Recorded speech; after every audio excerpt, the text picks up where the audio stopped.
Hello guys, എല്ലാവർക്കും നമ്മുടെ ഇന്നത്തെ വീഡിയോയിലേക്ക് സ്വാഗതം.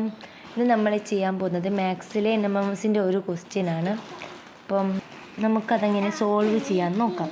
അപ്പോൾ ഇതിലേക്ക് നോക്കിയാൽ നമുക്കിവിടെ 3C, 24D, 8E, 7I, 21K, 3M, 4D, പിന്നെ 7J.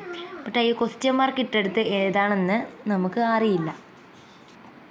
ഇതിൽ നോക്കിയിട്ട് നിങ്ങൾക്ക് ഏതെങ്കിലും റിലേഷൻ കാണാൻ കഴിയുന്നുണ്ടെങ്കിൽ അതൊന്ന് കമൻറ്റ് ചെയ്യുക. അപ്പോൾ ഇതെങ്ങനെയാണെന്ന് നമുക്ക് നോക്കാം. ഇവിടെ 3C എന്ന് കൊടുത്തിട്ടുണ്ട്, ഇവിടെ 8E.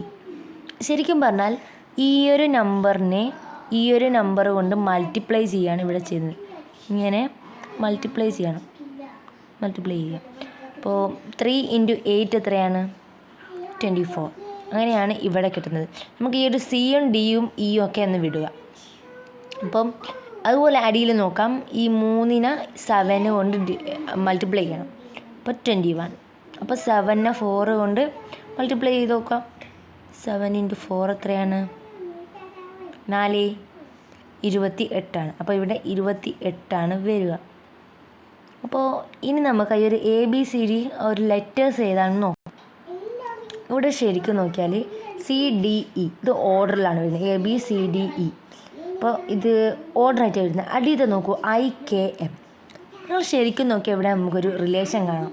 അപ്പോൾ ABCDEFG HIJK. അപ്പോൾ ഇവിടെ J വേണം, ഒരു നമ്പർ വിട്ടു. KLM. അപ്പോൾ ഇവിടെ ഒരു നമ്പർ വിട്ടു. അപ്പോൾ ഇവിടെ ഒരു നമ്പർ വിട്ടു, ഇവിടെ ഒരു നമ്പർ വിട്ടു. അപ്പോൾ അടുത്ത നോക്കാം, D കഴിഞ്ഞിട്ട് ഇവിടെ 1 വിട്ടത്. അപ്പോൾ നമുക്ക് ഇവിടെ 2 വിട്ടു നോക്കാം. D 2 വിട്ട ABCDEF, പിന്നെ G ആയിരിക്കും അപ്പോൾ ഇവിടെ വരേണ്ടത്. അപ്പോൾ G വിട്ട് നോക്കുകയാണെങ്കിൽ G കഴിഞ്ഞിട്ട് 2 വിട്ട HIJ, അപ്പോൾ ഇവിടെ G ആണ്. അപ്പോൾ ആൻസർ എത്രയാണ്? 28G ആണ്. അപ്പോൾ നിങ്ങൾക്ക് ഈ ഒരു ക്വസ്റ്റ്യൻ മനസ്സിലായെന്ന് ഞാൻ വിശ്വസിക്കുന്നു. അപ്പം വീണ്ടും വരും. ബൈ.